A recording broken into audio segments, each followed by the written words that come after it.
Pinalayas ako ng asawa ko sa mismong gabi ng aming anibersaryo para sa kanyang buntis na kabit. 15 taon akong nagpakabaon sa hirap, nagtiis ng gutom, at nawalan ng anak para lang itaguyod ang kanyang pangarap. Ngunit sa isang iglap, tinapon niya ako na parang basurang walang silbi. Ang hindi niya alam, ang mansyong tinitirhan niya at ang kumpanyang ipinagmamalaki niya ay nasa ilalim ng aking mga palad. Magsisimula na ang aking pagbangon mula sa abo ng kataksilan. Handa na ba siyang mawala ang lahat? Sino nga ba ang tunay na reyna sa likod ng kanyang tagumpay? Huwag mo nang patagalin pa, Sofia. Pirmahan mo na ang mga papel na ito at lisanin mo na ang bahay ko bago pa maghating gabi. Ang boses ni Joao ay tila isang matalim na itak na humiwa sa katahimikan ng aming sala. Walang bakas ng pag-aalinlangan, walang bahid ng pagsisisi. Ang mga salitang binitawan niya ay kasing lamig ng hanging pumapasok sa bukas na bintana. Nanatili akong nakatayo, tila isang ribultong unti-unting nagkakabitak. Sa aking mga kamay ay hawak ko pa ang isang bagong tahi na polo shirt ni Joao. Maingat ko pang kinabit ang huling botones nito kanina. Tinitiyak na walang kahit isang himulmol na makakaabala sa kanyang pagsuot. 15 taon. 15 taon kong hinaplos ang bawat lukot ng kanyang buhay, kinuwestiyon ang sarili kong mga pangarap para lamang maging matatag na haligi ng kanyang tagumpay. Dahan-dahan kong ibinaba ang polo sa mesa, sa tabi ng isang platong paborito niyang kare-kare na ilang oras kong niluto. Ang bango ng mani at bagoong na dati ay nagbibigay ng init sa aming tahanan ay tila naging amoy ng isang nabubulok na alaala.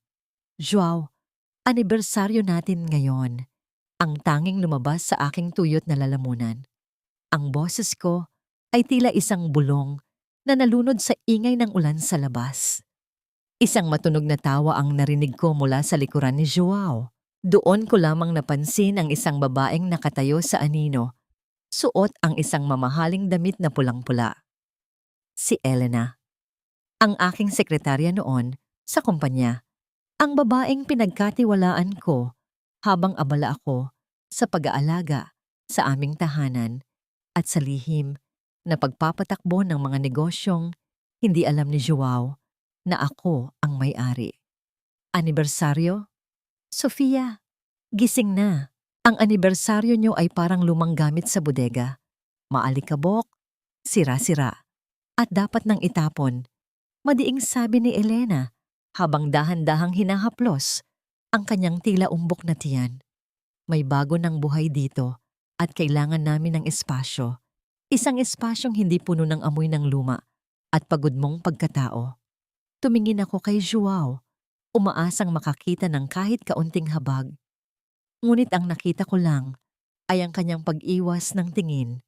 Tinitigan ko ang aking mga kamay na naging magaspang dahil sa paglalaban ng kanyang mga damit para makatipid sa kuryente noong nagsisimula pa lang kami.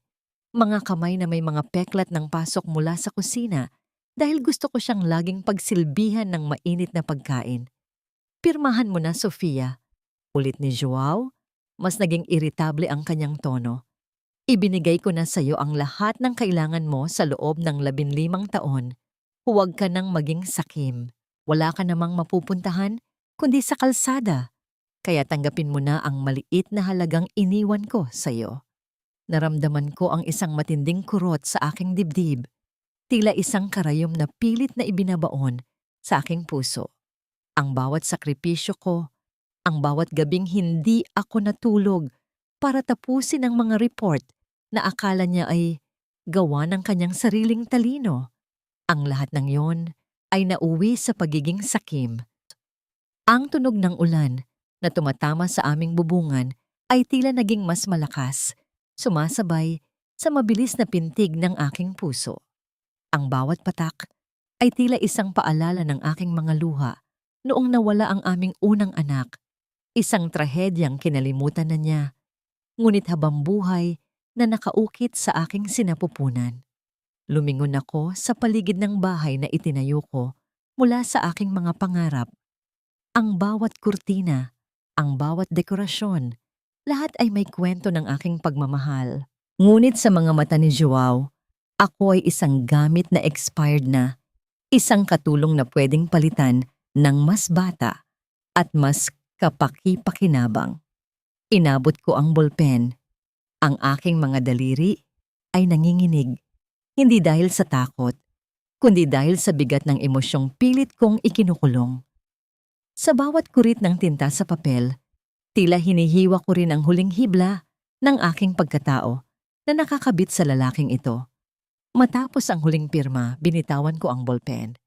Ang tunog nito sa ibabaw ng mesa ay tila isang hatol ng kamatayan sa aming pagsasama. Lisanin mo na ang bahay na ito, ngayon din. Utos ni Joao. Ang driver ay maghihintay sa labas para ihatid ka, kahit saan mo gusto. Tumayo ako ng tuwid. Sa gitna ng aking pagkabasag, naramdaman ko ang isang kakaibang lamig na bumabalot sa aking kaluluwa. Ang sakit ay naroon pa rin, ngunit sa ilalim nito ay may isang bagong apoy na nagsisimulang magliyab. Kinuha ko ang aking lumang maleta na kanina ko pa inihanda sa gilid, hindi dahil alam kong mangyayari ito, kundi dahil tila may bumulong sa akin na ang gabi ng anibersaryo ay magiging gabi ng aking paglaya. Paglabas ko ng pinto, ang malakas na bugso ng hangin at ulan ang sumalubong sa akin. Basang-basa agad ang aking damit, tila pilit na hinuhugasan ang 15 taon ng dumi at sakit. Lumingon ako sa huling pagkakataon. Nakita ko si Joao na inaalalayan si Elena, habang ang aking paboritong kare-kare ay itinapon na nila sa basurahan ng walang pag-aalinlangan. Humakbang ako palayo. Ang bawat yapak sa baha ay tila isang mabigat na pasanin. Ngunit hindi ako lilingon muli. Sa gitna ng dilim at lamig ng Maynila, may isang katotohanang naglalakbay sa aking isipan. Sa dinami-dami ng bagyong sinuong ko para sa kanya, bakit ako pa ang tanging naiwan sa gitna ng ulan?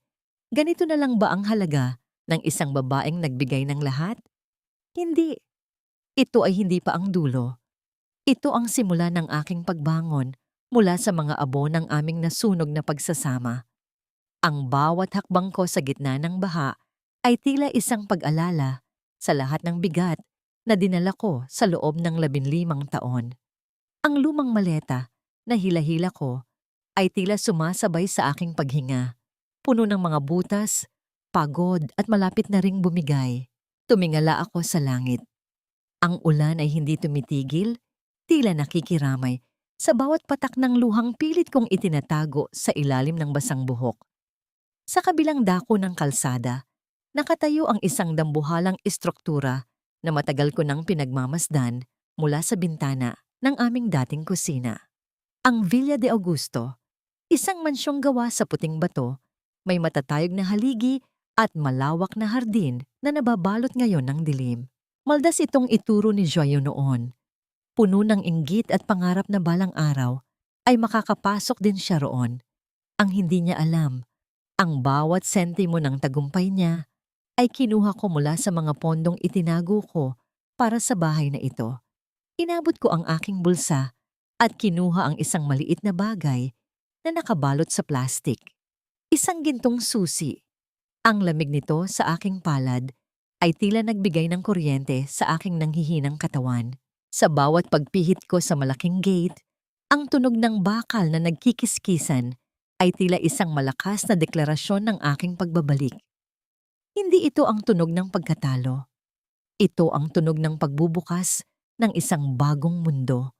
Dahan-dahan akong lumakad sa mahabang driveway. Ang ingay ng aking basang tsinelas sa semento ay lumulunod sa katahimikan ng gabi. Bago ko pa man marating ang pintuan, bumukas ito ng kusa. Isang liwanag na kulay ginto ang bumitaw mula sa loob, tumatama sa aking basang anyo.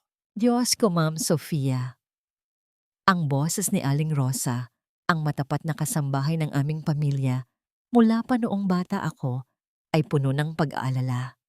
Agad siyang tumakbo patungo sa akin, may dalang makapal na tuwalya. Bakit basang-basa kayo? Bakit kayo naglalakad lang sa gitna ng bagyo? Hindi ako nakapagsalita agad. Ang init ng kanyang yakap ay tila unti-unting tumutunaw sa yelo sa aking puso. Aling Rosa, nandito na ako. Tulad ng napag-usapan natin. Inalalayan ako ni Aling Rosa papasok. Sa loob, ang amoy ng sariwang lavender at mamahaling kahoy ang sumalubong sa akin. Ang bawat gamit ay maingat na napili. Bawat sulok ay puno ng karangyaan na matagal kong ipinagkait sa aking sarili para lang hindi masaktan ang ego ni Joao. Noon, akala ko ay sapat na ang pagiging simple para mahalin niya ako. Ngayon, napagtanto ko na ang pagpapakumbaba ay ginamit niya lang para tapakan ako. Ma'am, nakahanda na ang mainit na tubig sa inyong kwarto. Ang inyong mga bagong damit ay maingat na ring nailagay sa cabinet. Bulong ni Aling Rosa habang pinupunasan ang aking mga braso. Huwag kayong mag-alala. Walang makakaalam na nandito kayo hanggat hindi nyo gusto. Lumapit ako sa malaking bintana sa sala na nakaharap sa kalsada. Mula rito, kitang-kita ko ang aming dating bahay. Napakaliit nito tingnan mula sa kinatatayuan ko ngayon. Nakita ko ang anino ni Joao at Elena sa bintana. Tila nagdiriwang sa kanilang akalang tagumpay. Ang sakit na naramdaman ko kanina ay naroon pa rin. Ngunit sa pagkakataong ito, may kasama na itong halong panunuya. Hinubad ko ang aking basang tsinelas at hinayaan ang aking mga paa na lumubog sa malambot at mamahaling carpet. Ang pakiramdam ng marangyang tela sa aking balat ay tila isang gamot sa aking mga sugat. Isang malalim na buntong hininga ang pinakawalan ko. Ito ang heaven na itinago ko habang hinahayaan ko ang sarili kong mabulok sa hell na nilikha ni Joao. Kinuha ko ang aking telepono. Ang screen ay medyo basa, ngunit gumagana pa rin. Hinanap ko ang numerong matagal ko nang hindi tinatawagan. Ang numerong kumakatawan sa aking nakaraan. Napilit kong tinalikuran para sa isang lalaking walang utang na loob. Papa? Ang aking boses ay gumaralgal sa unang pagkakataon. Sofia, anak? Bakit ka napatawag sa ganitong oras? Ang boses ni Don Augusto ay puno ng otoridad, ngunit may bahid ng pananabik. Papa, tama ka. Hindi siya karapat-dapat. Sabi ko, habang nakatingin pa rin sa maliit na bahay sa tapat. Gusto ko nang simulan. Bawiin mo na ang lahat ng suporta sa kumpanya niya. Ngayon din. Huwag kang mag-iiwan ng kahit isang sentimo. Nagkaroon ng maikling katahimikan sa kabilang linya bago ko narinig ang isang mahinang tawa ng aking ama. Matagal ko nang hinihintay ang tawag na ito, Sofia. Bukas na bukas din, malalaman niya kung sino ang tunay na kinalaban niya. Pagkababa ng telepono, naramdaman ko ang isang kakaibang kapayapaan. Tumingin ako sa salamin na nasa harap ko. Ang babaeng nakikita ko ay hindi na ang Sofia na umiiyak sa kusina. Ang babaeng nakikita ko ay isang reyna na handa ng bawiin ang kanyang trono. Lumingon ako kay Aling Rosa na nakatayo sa gilid. Aling Rosa, pakitapon na ang maletang iyon sa labas at pakisunog ang lahat ng damit na dala ko. Ayaw ko nang may matira kahit isang alaala ng pagiging biktima ko. Opo, Ma'am Sofia. Nakangiting sagot niya.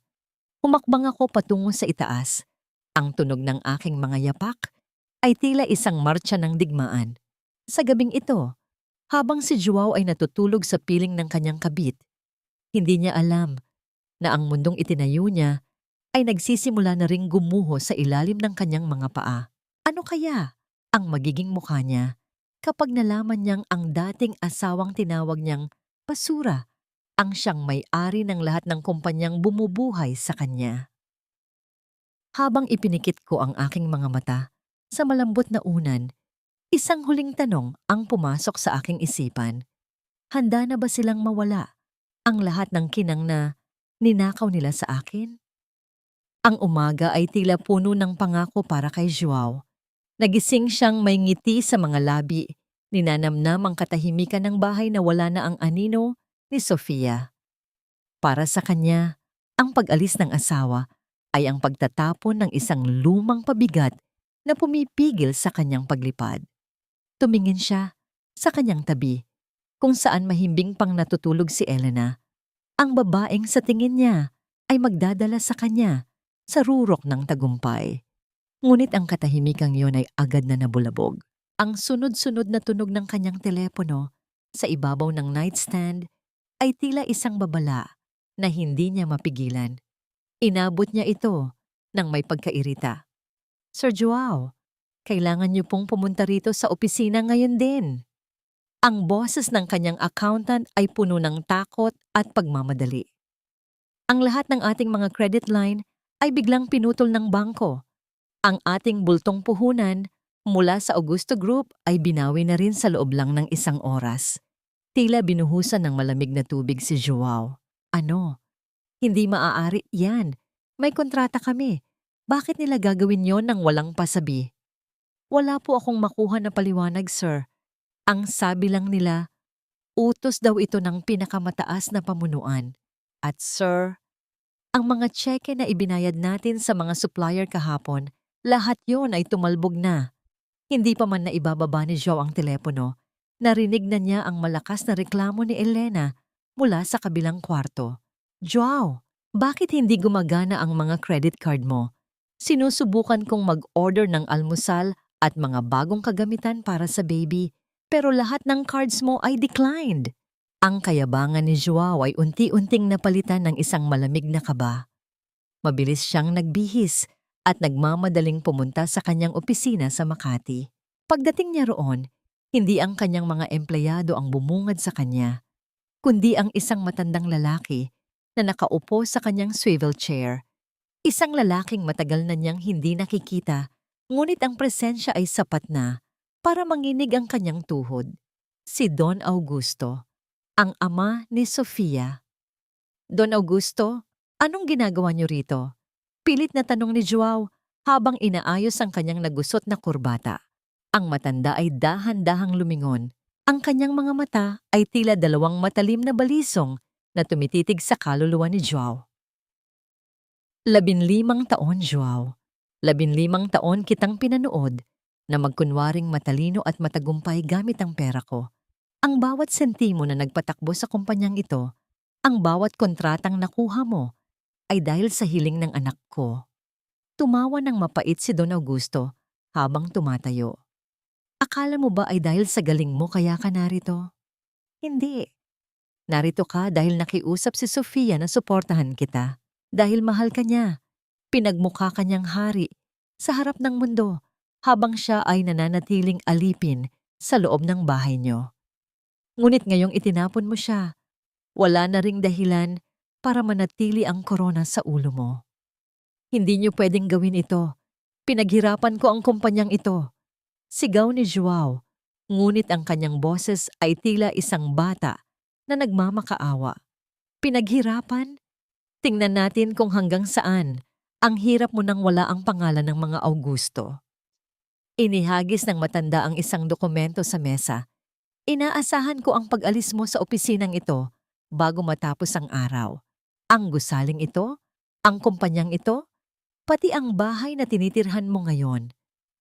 Lahat yan ay nakapangalan sa isang tao lang." "Kanino? Sa inyo?" tanong ni Joao na may kasamang takot. "Hindi sa akin. Kay Sofia." Ang bawat salita ni Don Augusto ay tila isang latay na humahampas sa mukha ni Joao. Siya ang tunay mong boss, Joao. At ngayon, sisiguraduhin niyang mararanasan mo ang bawat sakit na ibinigay mo sa kanya. Lumabas si Don Augusto nang hindi na muling tumingin sa lalaking tila nawalan ng lakas sa gitna ng silid. Naiwang mag-isa si Joao, nakatingin sa kanyang mga kamay na nanginginig. Ang lahat ng karangyaan, ang lahat ng respeto na tinatamasa niya ay tila mga buhangin na unti-unting tinatangay ng agos. Dahan-dahan siyang bumalik sa kanyang bahay ng hapon na yon, tila isang talunang sundalo. Pagbaba niya ng kanyang sasakyan, tumigil ang mundo ni Joao.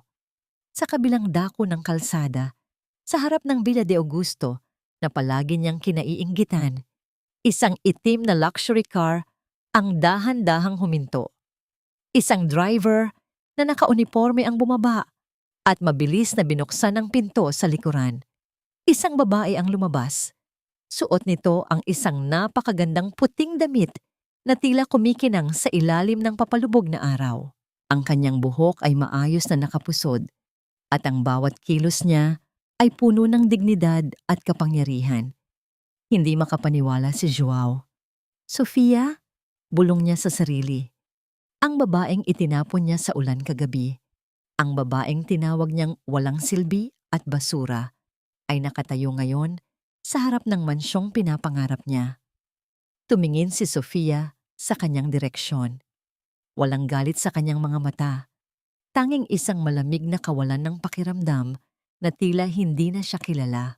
Isang matamis at mapait na ngiti ang sumilay sa mga labi ni Sofia bago siya dahan-dahang pumasok sa loob ng malaking gate ng mansyon. Naiwang nakatayo si Joao sa kalsada, basang-basa ng pawis at puno ng kalituhan. Ang bawat segundong dumadaan ay tila isang malakas na sampal ng katotohanan. Sino nga ba talaga ang babaeng pinakasalan niya? At gaano kalalim ang hukay na hinukay niya para sa kanyang sarili? Ang loob ng Villa de Augusto ay balot ng isang amoy na matagal nang kinalimutan ni Sofia. Ang amoy ng sariwang rosas at mamahaling insenso na nagpapaalala sa kanya ng kanyang kabataan. Sa gitna ng malawak na silid, ang bawat disenyo ng kisame at ang kinang ng mga chandelier ay tila mga saksi sa isang buhay na tinalikuran niya para sa isang maling pangarap. Naupo siya sa gilid ng kama, ang kanyang mga kamay ay dahan-dahang humahaplos sa telang seda ng kumot.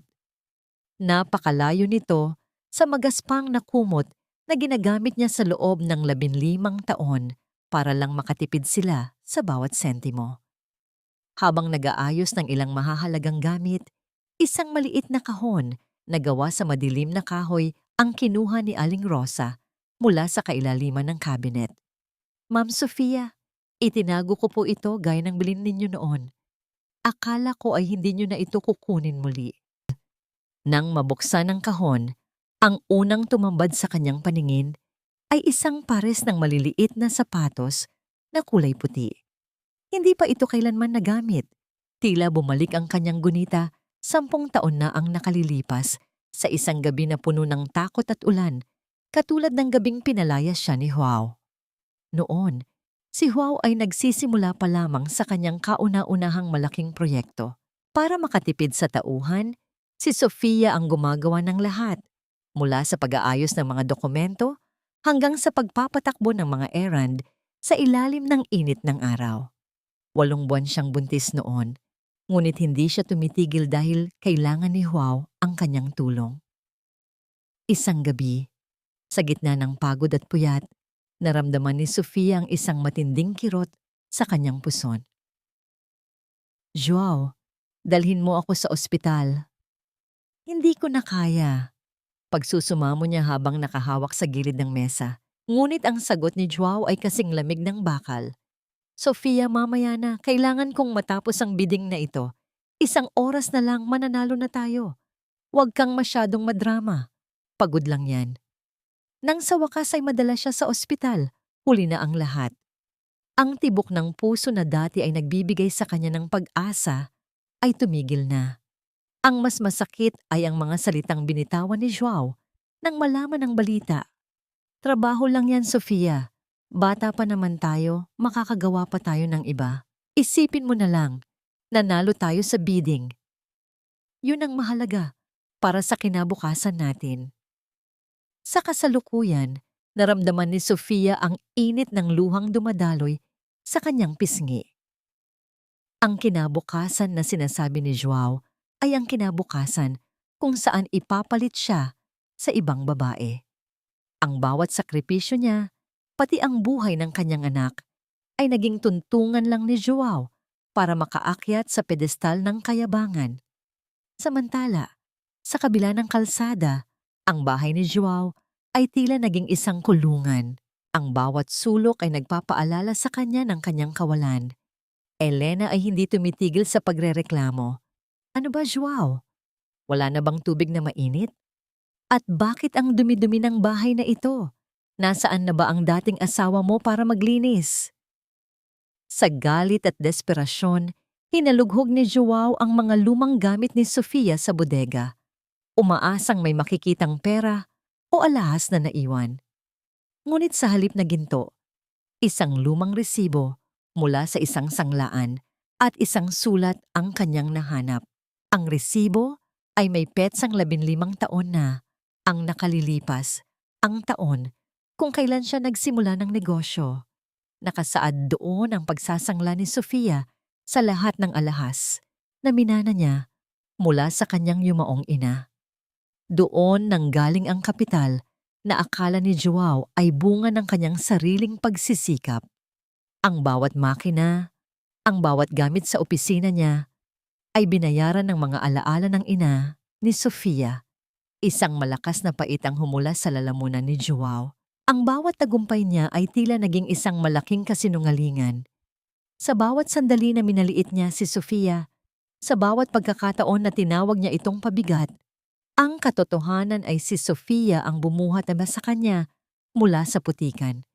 Nabalik lamang ang diwa ni Sofia nang marinig niya ang mahinang pagkatok ni Aling Rosa. Ma'am, may isang lalaki po sa labas. Kanina pa po siya naghihintay. Si Attorney Lucas daw po. Tuyo ang mga mata ni Sofia nang tumayo siya. Si Lucas. Ang tanging tao na nakakaalam ng lahat ng kanyang lihim bago pa man niya makilala si Joao. Isang kaibigan mula sa nakaraan na palaging nagbabala sa kanya tungkol sa mapandambong na ugali ni Joao. Ngunit hindi niya pinakinggan noon dahil sa bulag na pag-ibig. Papasukin mo siya, Aling Rosa, sabi ni Sofia habang dahan-dahang ibinabalik ang maliliit na sapatos sa kahon. Panahon na para tapusin ang lahat ng ugnayang legal na nagbibigay pa ng karapatan kay Joao sa anumang pag-aari ko. Sa labas ng mansyon, nakatayo ang isang matikas na lalaki. Pinagmamasdan ng bintana kung saan naroon si Sofia. Ang kanyang presensya ay tila nagdadala ng isang bagong uri ng panganib para kay Joao. Isang panganib na hindi kayang bayaran ng kahit anong yaman. Sa kabilang bahay naman, nabasa na ni Joao ang huling bahagi ng sulat na nahanap niya sa bodega. Isang medikal na report mula sa doktor ni Sofia, 10 taon na ang nakalilipas. Ang report na nagsasabing dahil sa kapabayaan at labis na pagtatrabaho noong unang pagbubuntis, naging delikado na ang matris ni Sofia para muling magkaanak. Ang regalo na hinihintay ni Joao kay Elena ay ang regalong kinuha niya kay Sofia nang dahil sa kanyang kasakiman. Ang katotohanan ito ay tila isang malakas na sipa sa kanyang sikmura na nagpapatanto sa kanya na ang lahat ng paghihiganti ni Sofia ay nagsisimula pa lamang. Paano kaya haharapin ni Joao ang katotohanang ang anak na ipinagmamalaki niya kay Elena ay hindi kailanman mapapalitan ang anak na pinatay niya sa loob ni Sofia? Akala mo ba, Sofia, sapat na ang ganda o ang paglipat sa malaking bahay para maging reyna? Ang matinis na boses ni Elena ay bumasag sa katahimikan ng malawak na hardin ng Villa de Augusto. Nakatayo siya sa harap ng malaking bakal na gate, suot ang isang hapit na damit na pilit ipinapakita ang kanyang tiyan. Ang kanyang mukha ay puno ng pangungutya habang tinitingnan ang marangyang paligid, na tila ba isa lamang itong entablado ng panloloko. Hayaan mo siyang pumasok, Aling Rosa, mahinahong utos ni Sofia mula sa balkonahe. Ang kanyang boses ay walang bakas ng galit, kundi isang malamig na awtoridad na tila nagmumula sa kailaliman ng isang nagyayelong lawa. Dahan-dahang bumukas ang gate nang walang anumang ingay. Humakbang si Elena papasok. Ang tunog ng kanyang matitulis na takong sa semento ay tila isang desperadong pagtatangka na agawin ang atensyon ng lahat. Tumingala siya kay Sofia na dahan-dahang bumababa sa engrandeng hagdanan ng mansyon. Ilang gabi mo bang ibinenta ang katawan mo para lang makatira rito, Sofia? O baka naman nakahanap ka ng matandang sugar daddy na kasing tanda na ng tatay mo. Tawa ni Elena, isang tawang puno ng lason at inggit. Nakakaawa ka. Pinapalabas mo na mayaman ka, pero alam nating lahat na pinalayas ka ni Joao dahil wala kang kwenta. Tumigil si Sofia sa huling baitang ng hagdan. Ang bawat hibla ng kanyang puting seda na suot ay tila sumasabay sa banayad na hangin. Tinitigan niya si Elena mula ulo hanggang paa. Isang tingin na tila sinusukat ang bawat butas sa pagkatao ng babaeng nasa harap niya. Hindi lahat ng buntis ay may trono, Elena. Ang iba, ginagamit lang na pampalipas oras habang ang lalaki ay naghahanap ng paraan para maisalba ang sarili niya. Mahinahong sagot ni Sofia. Lumapit siya ng bahagya. Sapat na para maamoy ni Elena ang mamahalin niyang pabango na amoy, rosas at tagumpay. Nakalimutan mo na yata kung sino ang nag-interview sa iyo sa kumpanya. Ako ang nagbigay sa iyo ng trabaho at ako rin ang nakakaalam kung gaano kababa ang presyo mo. You're just jealous. Sigaw ni Elena. Ang kanyang mukha ay namula sa galit. Akin na si Joao at akin na rin ang bahay niyo. Habang ikaw, nakikitira lang sa mansyong hindi mo naman pag-aari. Sa sandaling iyon, isang matikas na lalaki ang lumabas mula sa silid-aklatan. Si Attorney Lucas.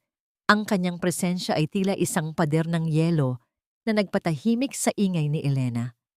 Hawak niya ang isang folder na puno ng mga dokumento. Actually, Miss Elena, singit ni Lucas, ang kanyang boses ay malalim at puno ng pormalidad. Ang lupang kinatatayuan ng bahay na tinitirhan niyo ni Joao, pati na ang gusali mismo, ay nakapangalan kay Miss Sofia Augusto. At dahil napirmahan na ang annulment papers na may kasamang waiver ng ari-arian mula kay Mr. Joao, formal na kaming naghahain ng eviction notice. Tila nawalan ng hangin si Elena. Ang kanyang mga mata ay nanlaki habang tinitingnan ang mga papel na iniabot ni Lucas.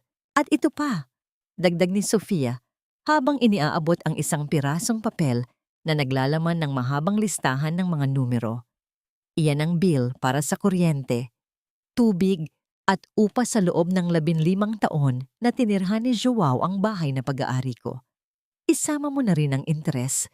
Sabihin mo sa kanya, hindi libre ang pananatili sa teritoryo ng isang Augusto. Hindi ito totoo. Niloloko niyo ako.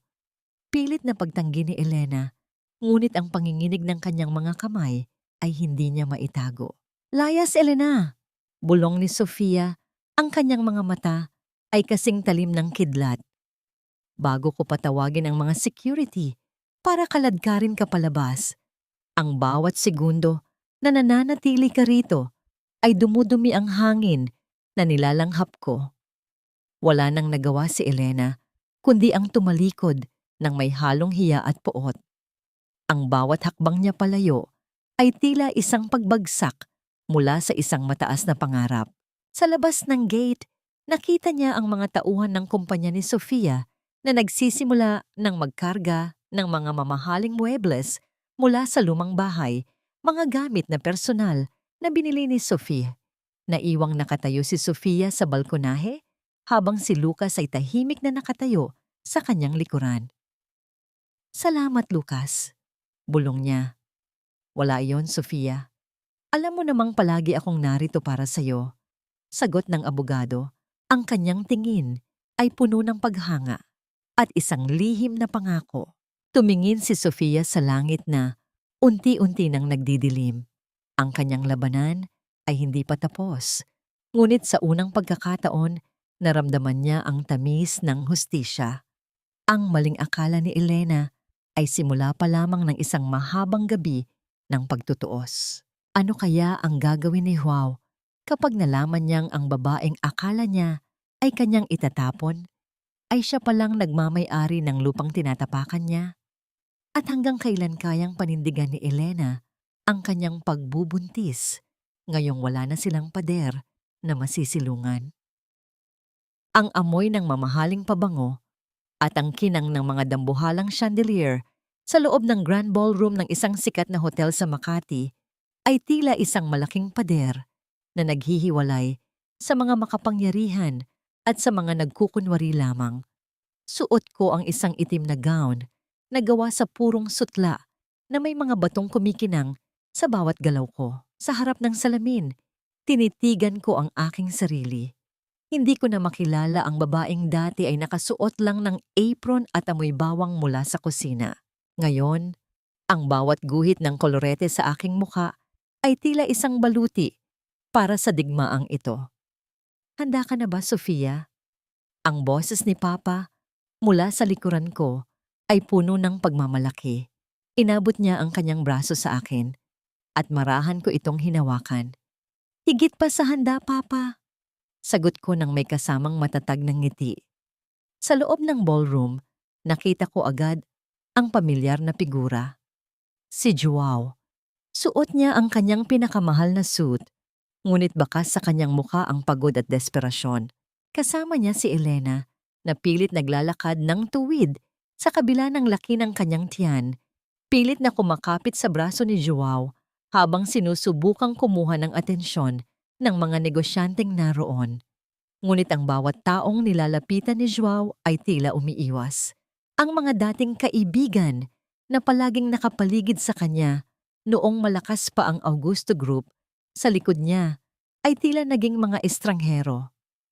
Nakita ko ang pagkapahiya sa kanyang mga mata sa bawat pagtalikod ng mga taong dati ay yumuyukod sa kanya. Nang formal nang magsimula ang programa, umakyat si Papa sa entablado. Ang katahimikan ay bumalot sa buong silid. Lahat ay naghihintay sa anunsyo ng bagong mamumuno sa Augusto Group. Magandang gabi sa inyong lahat, panimula ni Papa. Ang kanyang boses ay umalingaw-ngaw sa bawat sulok ng silid. Marami ang nagtatanong kung sino ang magpapatuloy sa legacy ng pamilya Augusto.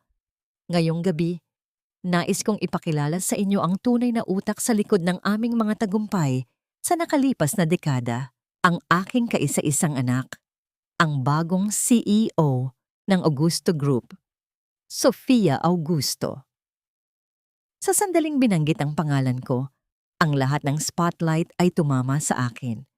Habang dahan-dahan akong naglalakad patungo sa entablado, naramdaman ko ang libu-libong pares ng mga mata na nakatingin sa akin. Ngunit ang tanging mga mata na hinahanap ko ay ang mga mata ni Joao. Nakita ko ang kanyang muka na unti-unting nawalan ng kulay.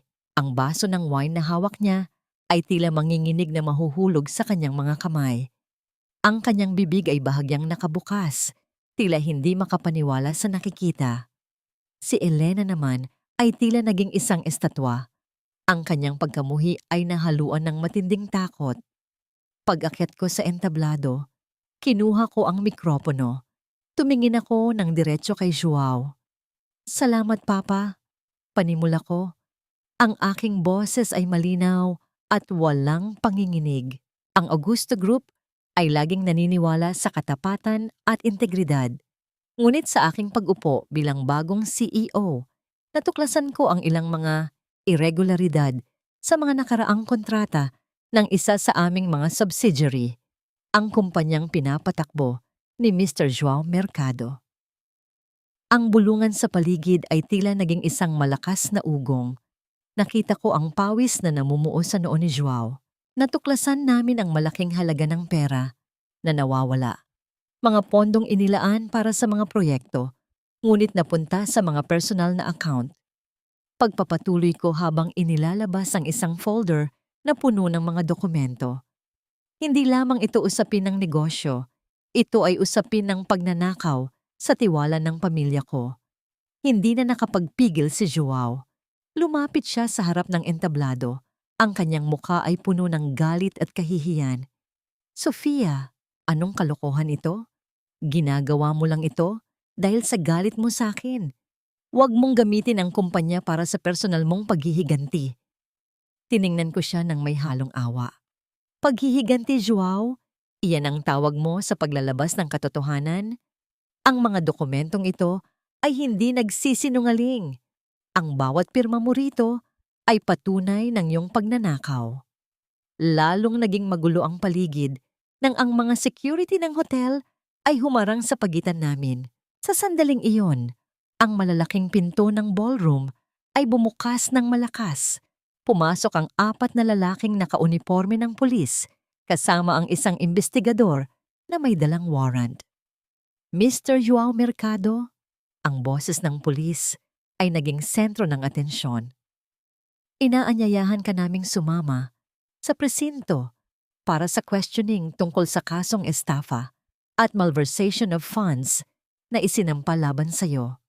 Ang katahimikan na sumunod ay tila mas nakabibingi kaysa sa anumang sigaw. Nakita ng lahat kung paano nanginig ang mga tuhod ni Joao. Si Elena, sa halip na tumulong, ay dahan-dahang umatras, pilit na itinatago ang sarili sa likod ng mga tao. Tila ayaw ng madamay sa bumabagsak na barko ni Joao. Sofia, pakiusap. Ang boses ni Joao ay tila isang mahinang bulong na lang, puno ng desperasyon habang nilalapitan siya ng mga pulis para lagyan ng posas. Ang tunog ng bakal na nagkikiskisan sa kanyang mga pulso ay narinig ng buong silid, isang tunog na naging huling musika ng kanyang tagumpay. Tinalikuran ko siya ng walang kahit isang salita. Ang bawat hakbang ko palayo ay tila isang paglaya mula sa 15 taon ng pagkabilanggo. Habang hinihila siya ng mga pulis palabas ng ballroom sa gitna ng mga flash ng kamera, naramdaman ko ang kamay ni Lucas sa aking balikat, nagbibigay ng tahimik na suporta. Tapos na ang unang yugto. Sofia, bulong ni Lucas. Tumingin ako sa malawak na ballroom. Ang maskara ni Joao ay tuluyan ng nalaglag at sa ilalim nito ay wala nang natira, kundi ang isang lalaking walang dangal. Ngunit habang tinitingnan ko ang takot sa mga mata ni Elena, bago siya tuluyang tumakas sa kadiliman, alam kong may isa pang lihim na kailangang mabunyag. Ano kaya ang gagawin ni Joao sa loob ng selda kapag nalaman niyang ang tanging alas na iniisip niyang natitira sa kanya, ang anak ni Elena, ay isa rin palang malaking kasinungalingan? Dito ba nagtatapos ang lahat, Joao? Sa isang sulok na kasing dumi at kasing liit ng iyong budhi? Ang boses ko ay umalingaw-ngaw sa malamig at sementadong pasilyo ng presinto. Nakatayo ako sa harap ng rehas. Suot pa rin ang aking marangyang itim na gown mula sa gala, habang si Joao ay nakaupo sa sahig ng selda. Ang kanyang mamahaling suit ay punit na, gusot-gusot, at may mantsa ng alikabok. Isang anino ng lalaking nagmalaki sa akin kagabi lang. Dahan-dahan siyang tumingala. Ang kanyang mga mata ay mapula, puno ng puyat at hindi maipaliwanag na takot. Sofia, pakiusap. Ilabas mo ako rito. Alam kong nagkamali ako, pero hindi ko kayang mabulok sa lugar na ito. Mag-usap tayo. Maayos natin ito bilang mag-asawa. Mag-asawa? Isang mapait na ngiti ang sumilay sa aking mga labi habang binubuksan ko ang aking designer bag. Nakalimutan mo na yata, Joao. Pinirmahan na natin ang mga papel. Wala nang tayo. Ang naririto lang ay ang biktima at ang nagnakaw sa kanya. Inilabas ko ang isang maliit na transparent na plastic bag. Sa loob nito ay ang aking gintong singsing sa kasal. Ang singsing na 15 taon kong iniingatan, ang simbolo ng aking katapatan. Inihagis ko ito sa harap ng rehas. Ang tunog ng pagtama ng ginto sa semento ay tila isang huling tuldok sa aming kasaysayan. Ibalik mo yan sa sanglaan kung saan mo kinuha ang puhunan mo noon, madiin kong sabi. O kaya, itapon mo sa kanal. Doon naman ang bagsak ng lahat ng bagay na hinaluan mo ng dumi. Sofia, paano ang anak ko? Paano si Elena? Tanong niya. Ang kanyang boses ay nanginginig sa desperasyon. Kailangan nila ako. Buntis siya, Sofia. Hindi mo ba kayang magpatawad alang-alang sa bata? Tumawa ako ng mahina. Isang tawang puno ng pait na naging dahilan para mapatingin ang mga pulis sa paligid. Iyan ba ang alas mo, Joao? Ang anak ni Elena? Sayang lang ang pagpunta mo rito sa kulungan para sa isang kasinungalingan. Kinuha ni Attorney Lucas ang isang folder mula sa kanyang bag at iniabot ito sa akin. Iniharap ko ang isang dokumento sa harap ni Joao. Ito ang medical record ni Elena mula sa klinika na pinupuntahan niya ng palihim. Hindi siya buntis, Joao. Isang malaking palabas lang ang lahat para makuha niya ang huling pera na natitira sa mga account mo. At bago ko malimutan, tumakas na siya. Dala ang huling 500,000 piso na kinuha niya sa vault mo kagabi habang pinoposas ka ng mga pulis. Tila tumigil ang mundo ni Joao. Ang kanyang bibig ay bumuka ngunit walang salitang lumabas. Ang kanyang mga kamay ay dahan-dahang napahawak sa rehas. Ang kanyang mga kuko ay kumakapit sa bakal na tila ba ito ang huling pag-asa niya. 15 taon, Joao. Pagpapatuloy ko, ang aking boses ay naging mas malalim at puno ng sumbat. 15 taon kitang binuhat. Ipinagpalit ko ang sarili kong ama para sa'yo. Nawalan ako ng anak dahil sa kakahabol sa mga pangarap mo. At nang makuha mo na ang lahat, itinapon mo ako na parang basahang luma. Lumapit ako ng husto sa rehas, sapat na para makita niya ang ningning ng aking mga mata na hindi naluluha para sa kanya. Ngayon, tikman mo ang bunga ng iyong pagtatanim. Wala si Elena, wala ang kumpanya, wala ang mansyon, at higit sa lahat, wala na ang babaeng handang mamatay para lang mabuhay ka ng marangal. Sofia, patawarin mo ako. Gagawin ko ang lahat. Sofia! Ang kanyang mga sigaw ay umaling-awngaw sa buong presinto habang tumatalikod ako. Ang bawat hakbang ko palayo sa kanyang selda ay tila pagtanggal ng isang mabigat na kadena sa aking mga paa. Nabalik lamang ang aking diwa nang marinig ko ang pagsasara ng malaking pintong bakal ng presinto. Sa labas, ang hangin ay sariwa at ang sikat ng umaga ay nagsisimula ng sumilay sa abot tanaw. Nakatayo si Lucas sa tabi ng sasakyan, tahimik na naghihintay. Ang kanyang tingin ay puno ng paggalang at pangunawa. Ayos ka lang ba, Sofia? Tanong niya habang binubuksan ang pinto ng kotse. Ngayon lang ako naging ayos, Lucas. Sagot ko habang nakatingin sa rearview mirror. Ngayon ko lang naramdaman na ang paghinga ay hindi pala dapat laging may kasamang bigat sa dibdib. Habang dahan-dahang umaandar ang sasakyan palayo sa presinto, nakita ko sa salamin ng gusali kung saan nakakulong ang aking nakaraan. Ang alon ng pagsisisi ni Joao ay huli na para pigilan ang bagyo ng katarungan na ako mismo ang nagpakawala. Ngunit sa likod ng aking tagumpay, may isang maliit na kirot pa rin sa aking puso. Hindi para kay Joao, kundi para sa 15 taon na hindi ko na maibabalik. Saan nga ba magsisimula ang isang babaeng marunong nang lumipad, ngunit nakalimutan na kung paano maging masaya ng mag-isa? Minsan, ang pinakamasakit na parusa ay hindi ang rehas na bakal, kundi ang makita ang sarili mong unti-unting nabubura sa mundong dati ay pag-aari mo. Iyan ang naisip ko habang nakaupo ako sa loob ng aking sasakyan, ninanamnam ang amoy ng mamahaling leather at ang bango ng sariwang rosas na nasa dashboard.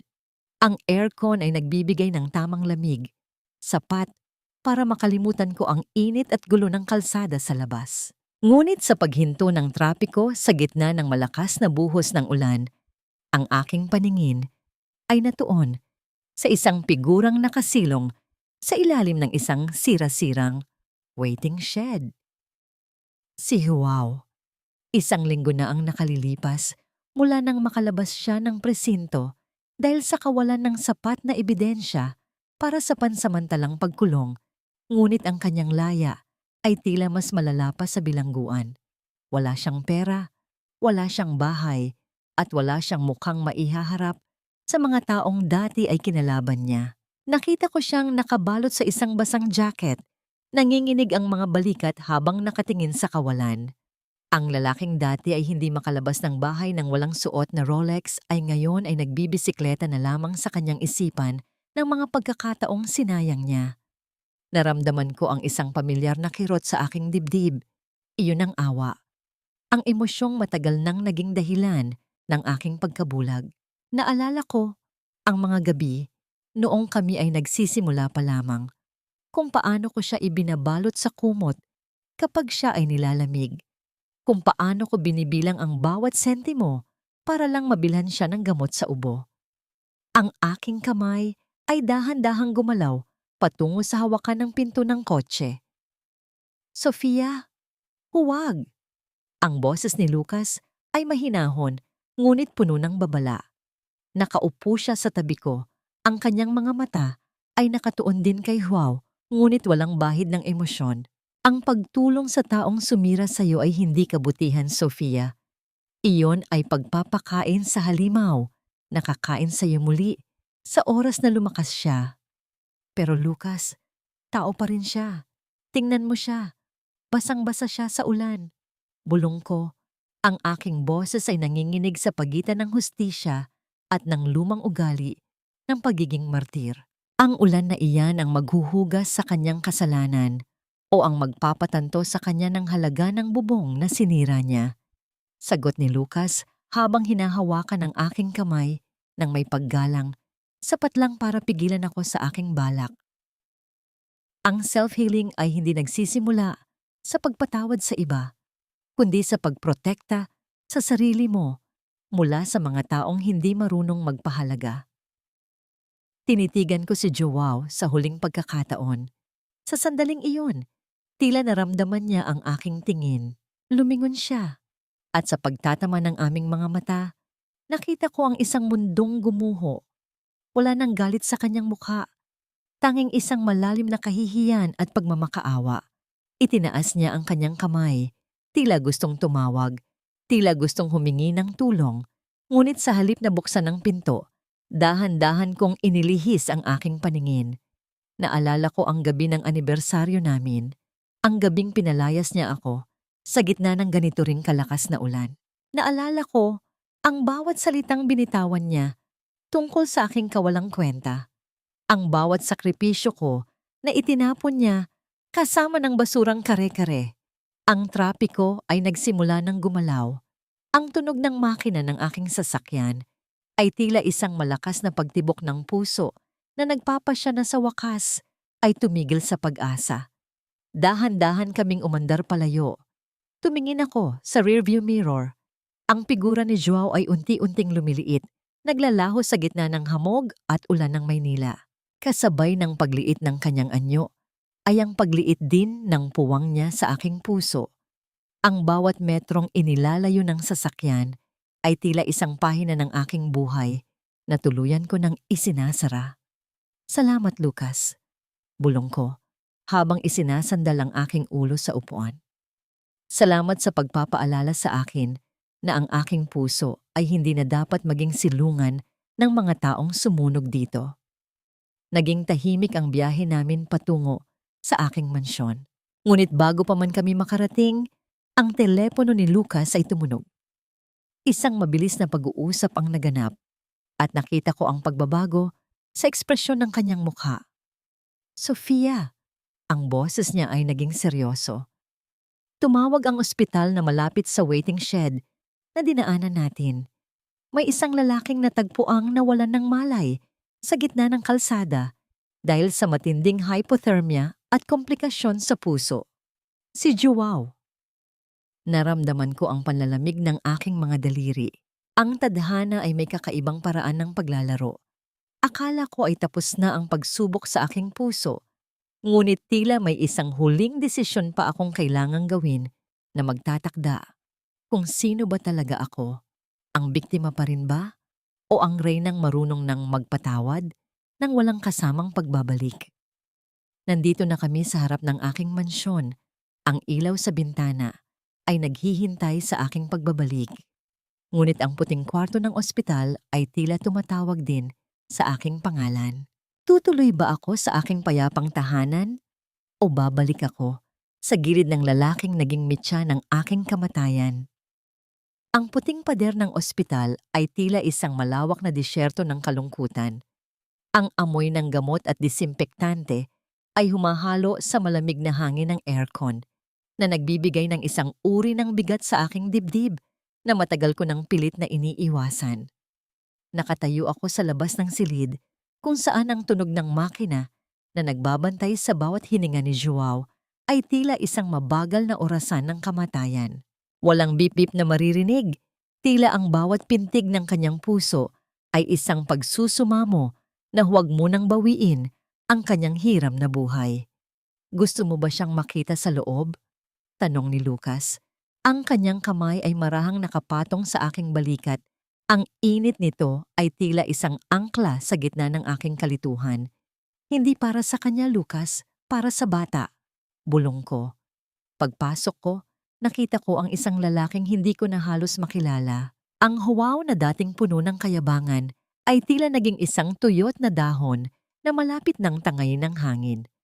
Maputla ang kanyang mga labi at ang kanyang mga mata ay dahan-dahang bumukas nang maramdaman ang aking presensya.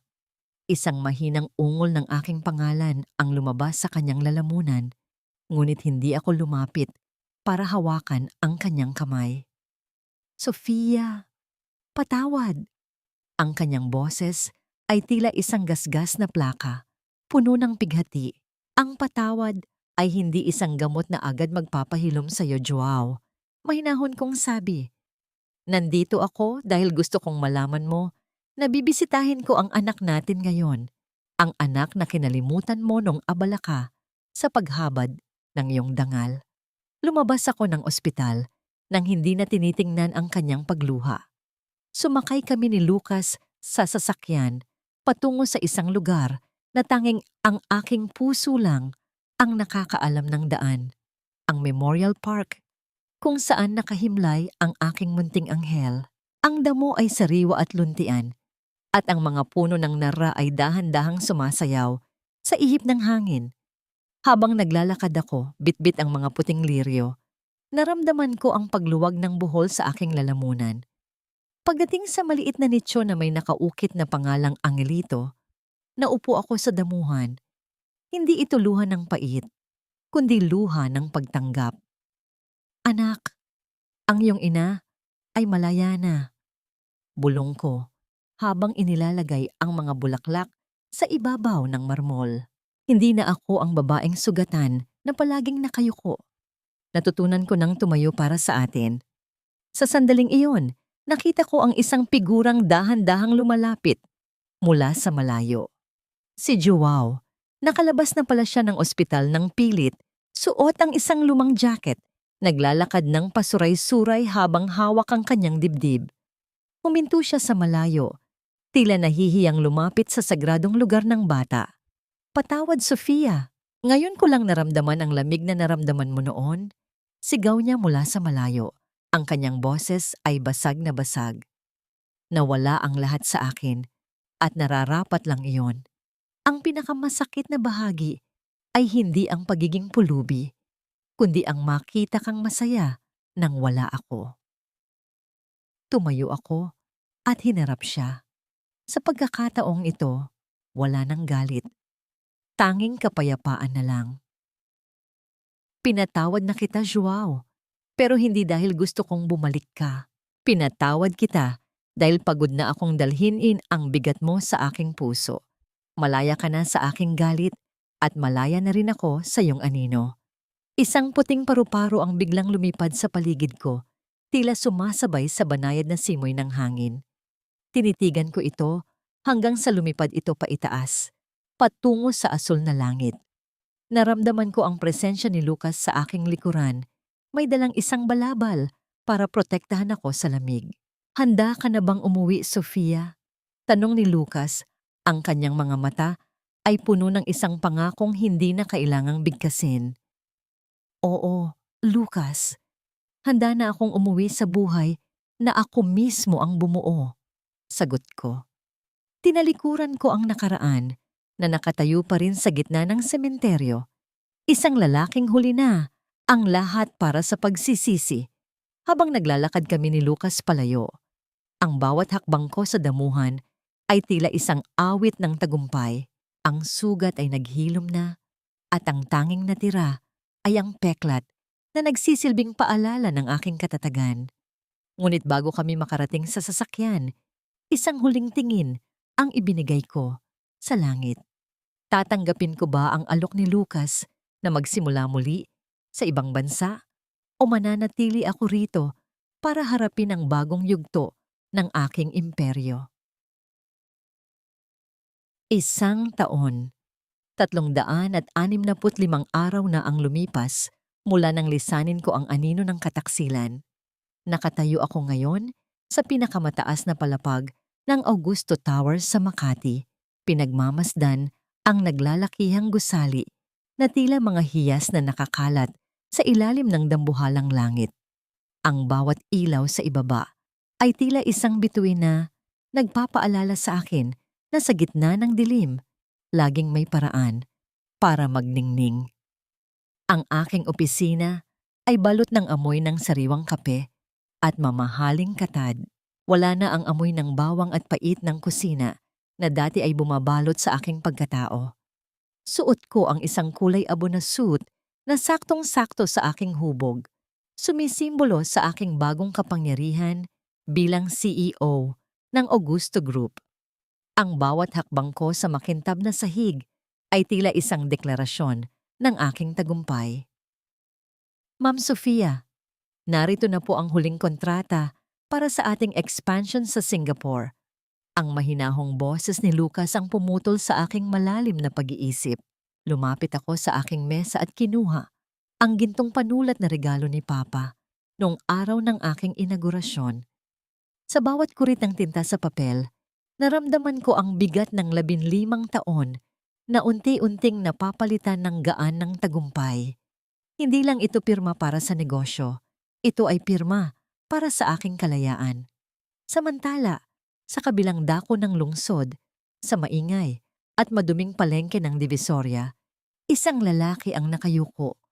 Habang pasa ng isang mabigat na sako ng bigas, ang kanyang balat ay sunog sa araw at ang kanyang mga kamay na dati ay tanging ballpen lang, ang hawak ay ngayon ay puno na ng kalyo at sugat. Si Joao.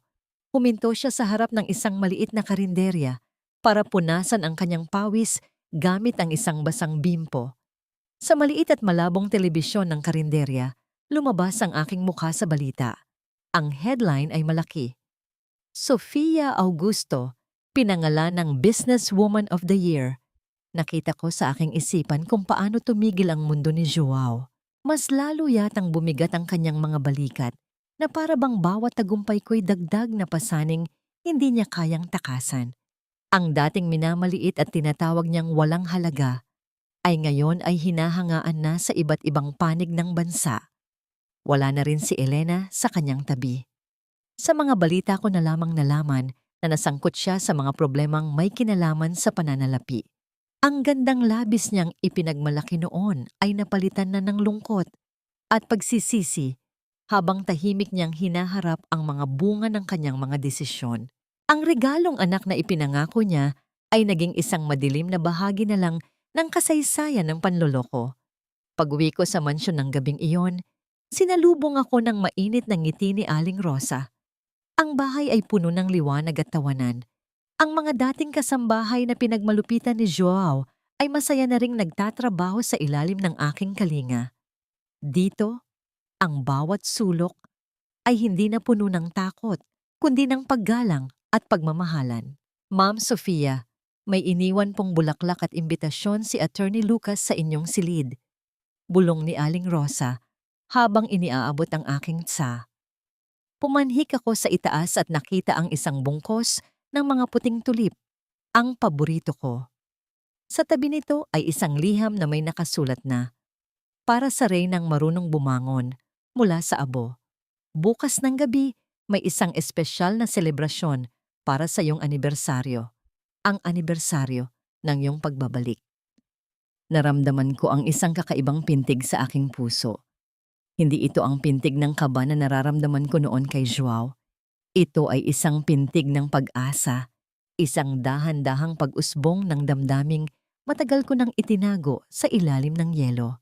Tumingin ako sa labas ng bintana, sa mga bituin na tila kumikindat sa akin. Ang bawat segundo ng aking buhay ngayon ay tila isang regalo na hindi ko na muling sasayangin. Ang tagumpay ko sa negosyo ay matamis, ngunit ang tagumpay ko sa pagbuo muli ng aking sarili, ang pinakamahalagang kontratang napirmahan ko sa buong buhay ko. Ano kaya ang mangyayari sa selebrasyong inihanda ni Lucas? Handa na ba ang aking puso na tumanggap ng bagong kabanata? O mananatili muna akong reyna sa sarili kong kaharian? Habang iniinom ko ang aking tsaa, naramdaman ko ang kapayapaan na tila isang malambot na kumot na bumabalot sa aking kaluluwa. Ang bukas ay hindi na isang banta, kundi isang imbitasyon para sa mas malalim pang kaligayahan. Hindi ko inakala na ang huling pagkikita namin ay magaganap sa gitna ng ingay at alikabok ng isang maliit na barangay hall sa Tondo. Narito ako para sa isang charity event ng aking foundation. Isang proyektong naglalayong magbigay ng puhunan sa mga inang nais magsimula ng maliit na negosyo. Ang amoy ng mainit na kalsada at ang singaw ng maraming tao ay humahalo sa bango ng mga bulaklak na inihanda para sa programa. Suotsi ko ang isang simpleng puting bestido, ngunit ang bawat galaw ko ay pinagmamasdan ng lahat ng may paggalang. Habang tinutulungan ko ang aking mga tauhan sa pag-aayos ng mga relief packs, nahuli ng aking paningin ang isang lalaking nakapila sa dulo. Ang kanyang mga balikat ay nakakubli, tila pasan ang buong bigat ng kanyang mga pagkakamali. Ang kanyang suot na t-shirt ay kupas na ang kulay at may ilang tahi na rin ang butas. Si Joao. Nakapila siya para sa isang supot ng bigas at delata. Tumigil ang mundo sa paligid ko. Ang ingay ng mga batang nagtatakbuhan at ang sigawan ng mga tao ay tila naging isang malabong bulong sa aking pandinig. Hindi ko naramdaman ang galit. Wala ring pait. Ang tanging naramdaman ko ay isang malalim na pag-unawa sa ibig sabihin ng salitang karma. Nang makarating siya sa harap ng mesa, hindi niya agad itinaas ang kanyang tingin. Inabot ko ang isang bag ng relief goods, ngunit hindi niya ito kinuha. Nang dahan-dahan niyang iangat ang kanyang mukha, nakita ko ang matinding gulat na nauwi sa isang nakatutunaw na hiya. Ang kanyang mga mata ay nanliit, tila gustong lamunin ng lupa sa harap ng babaeng dati niyang minaliit. Sofia! Ang kanyang boses ay tila isang tuyot na dahon na tinangay ng hangin. Hindi ako sumagot agad. Kinuha ko ang isang baso ng malamig na tubig mula sa mesa at iniabot ito sa kanya. Ang lamig ng baso ay tumama sa kanyang mga daliring may kalyo at nanginginig. Sa sandaling iyon, ang pag-abot ko ng tubig ay hindi isang senyales ng pagbabalik, kundi isang huling kilos ng pagiging tao sa isang taong nawalan na ng dangal. Uminom ka muna, Joao, mahina kong sabi. Ang boses ko ay kalmado, walang halong panunuya. Ininom niya ang tubig ng mabilis, tila ba yun ang unang pagkakataon na nakatikim siya ng kaginhawaan sa loob ng mahabang panahon. Pagkatapos, dahan-dahan siyang lumapit sa akin, sapat lang para hindi marinig ng iba ang kanyang sasabihin. Sofia, araw-araw kong tinitingnan ang mansyon mo mula sa malayo. Araw-araw kong iniisip kung paano ko nagawang itapon ng isang brilyante para sa isang pirasong bubog. Bulong niya, ang kanyang mga mata ay nagsisimulang mangilid ng luha. Wala na akong mukhang maiharap sa'yo. Ang hiya ay tila isang laso na dahan-dahang pumapatay sa akin. Joao, huwag mo nang hanapin ang Sofia na sinira mo. Wala na siya rito? Sagot ko habang nakatingin sa malawak na Nara tree sa labas ng hall. Ang babaeng nasa harap mo ngayon ay hindi na nabubuhay sa nakaraan. Tapos na tayo, Joao. Malaya ka na sa kasalanan mo sa akin dahil matagal ko na itong ibinaon sa limot. At malaya na rin ako sa sakit na dinala mo. Patawad, Sofia. Kahit hindi mo ako tanggapin. Patawad, sabi niya bago siya dahan-dahang tumalikod. Bit-bit ang supot ng bigas na bigay ng aking foundation. Ang bawat hakbang niya palayo ay tila isang pagkilala sa katotohanang hinding-hindi na muling magtatagpo ang aming mga landas. Naramdaman ko ang isang kamay na humawak sa aking siko. Si Lucas, naroon siya sa aking likuran, tila isang matibay na haligi na palaging handang sumalo sa akin. "Ayos ka lang ba?" tanong niya. Ang kanyang mga mata ay puno ng pag-aalala at pagmamahal. "Ngayon lang ako naging ganap na malaya, Lucas." Sagot ko habang ibinibigay sa kanya ang isang matamis na ngiti. Wala na ang huling tanikala. Ang hiya at utang na loob ay naisaayos na ng tadhana. Habang naglalakad kami ni Lucas patungo sa sasakyan sa ilalim ng puno ng nara, naramdaman ko ang banayad na ihip ng hangin. Ang bawat dahon na nalalaglag ay tila isang paalala na ang bawat pagtatapos ay isang bagong simula. "Sofia!" tawag ni Lucas bago kami pumasok sa kotse. Huminto siya at tinitigan ako ng malalim. "May isang bagay akong gustong itanong sa'yo. Isang bagay na matagal ko nang itinatago mula pa noong mga bata tayo." Ang pintig ng aking puso ay bumilis. Ngunit sa pagkakataong ito, hindi ito dahil sa takot. Ito ay dahil sa pananabik sa isang kinabukasan na puno ng liwanag. Ano kaya ang itatanong ni Lucas? Handa na ba ang aking puso na sumagot ng oo sa isang bagong pag-ibig? O sapat na ang kapayapaang nahanap ko sa aking sarili?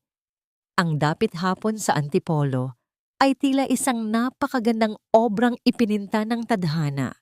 Mula sa balkonahe ng restaurant na kinaroroonan namin ni Lucas, kitang-kita ang buong ningning ng Maynila na unti-unting nababalot ng kulay rosas at lila na langit. Ang hangin ay malamig at amoy hasmin, isang samyo na nagbibigay ng kakaibang gaan sa aking pakiramdam. Isang taon at kalahati na ang nakalilipas mula nang lisanin ko ang bahay na naging kulungan ng aking pagkatao, at sa bawat paghinga ko ngayon, nararamdaman ko ang tunay na kahulugan ng kalayaan. Nakatitig ako sa malayo nang maramdaman ko ang init ng kamay ni Lucas na dahan-dahang pumatong sa ibabaw ng aking palad. Hindi ito ang hawak na nagmamay-ari o kumokontrol. Ito ay isang hawak na nagtatanong, naghihintay, at rerespeto sa anumang magiging sagot ko. "Sofia!" Ang kanyang boses ay naging mas malalim, tila sumasabay sa dahan-dahang paglubog ng araw. "Sa bawat hakbang na ginawa mo para mabuo muli ang iyong sarili, naroon ako sa tabi mo. Nakita ko ang iyong pait, ang iyong pagtangis, at ang iyong kahangahangang pagbangon. Ngayon, nais kong itanong, may puwang pa ba sa iyong bagong buhay para sa isang lalaking matagal nang naghihintay na mahalin ka ng tama?" Naramdaman ko ang isang pamilyar na kaba, ngunit sa pagkakataong ito, hindi ito ang kabang dulot ng takot na baka ako ay muling masaktan. Ito ay ang kaba ng isang pusong muling nagbubukas para sa sikat ng araw matapos ang napakahabang panahon ng taglamig. Tiningnan ko si Lucas. Ang kanyang mga mata ay puno ng katapatan at isang uri ng pag-aalaga na hindi ko kailanman naramdaman kay Joao. "Lucas," panimula ko, ang aking boses ay malinaw at payapa. Sa loob ng 15 taon, nakalimutan ko kung paano mahalin ang sarili ko dahil abala ako sa pagbuo ng buhay ng iba. Ngayon, natutunan ko nang tumayo sa sarili kong mga paa. Ang tagumpay ko sa negosyo, ang aking mansyon, ang aking pangalan, lahat iyon ay mahalaga. Pero ang pinakamahalagang nahanap ko ay ang aking halaga bilang isang babae. Sandali akong tumigil at pinagmasdan ang huling sinag ng araw sa abot-tanaw. Hindi ko kailangan ng tagapagligtas, Lucas, pero kung ang inaalok mo ay isang katuwang narerespeto sa aking kalayaan at sasama sa akin sa aking mga pangarap, handa akong subukan. Isang matamis at malawak na ngiti ang sumilay sa mga labi ni Lucas. Walang mabilis na yakap o madiing halik. Sapat na ang dahan-dahang pagpisil niya sa aking kamay bilang isang tahimik na pangako. Ang aming relasyon ay tila isang mabagal na apoy na unti-unting nagbibigay ng init, hindi isang mabilis na liyab na agad ding natutupok. Sa ibaba ng burol, nakita ko ang isang maliit na bahay na may iisang ilaw na nakasindi. Naalala ko si Joao. Nabalitaan ko na namumuhay na siya ng payak sa probinsya, nagtatrabaho sa bukid at dahan-dahang binabayaran ang kanyang mga utang sa lipunan. Wala na ang galit sa aking puso para sa kanya. Ang pagpatawad ko ay naging susi para sa aking sariling langit. At ang kanyang pagsisisi ay naging daan para sa kanyang sariling pagbabago. Ang aming mga kwento ay tuluyan ng naghiwalay, gaya ng dagat at ng dalampasigan kapag humuhupa ang alon. Pag-uwi ko sa Villa de Augusto ng gabing iyon, sinalubong ako ng tahimik na ningning ng mansyon. Ang bawat sulok nito ay puno ng aking sariling pagsisikap. Tiningnan ko ang aking sarili sa malaking salamin sa sala. Ang babaeng nakikita ko ay may ningning sa mga mata na hindi kayang nakawin ng kahit sinong lalaki.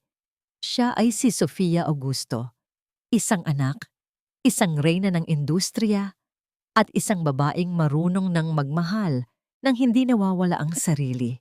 Humakbang ako patungo sa banig ng aking hardin at tiningnan ang malawak na kalangitan. Ang mga bituin ay tila mga saksi sa aking muling pagsilang. Ang anino ng nakaraan ay tuluyan ng napalitan ng liwanag ng bukang liwayway. Isang huling ngiti ang iginuhit ko sa aking mga labi. Habang dahan-dahang ipinikit ang aking mga mata, ninanamnamang kapayapaang pinaghirapan kong makuha. Ako si Sofia at ito ang aking bagong buhay. Isang buhay na puno ng pag-asa, katarungan at isang pag-ibig na sa wakas ay nararapat para sa akin. Ang bawat alon na humahalik sa dalampasigan ng Batangas ay tila isang malambot na haplos ng kalikasan sa aking mga paa. Nakatayo ako sa puting buhangin, pinagmamasdan ng pagitan ng asul na dagat at ng malawak na langit.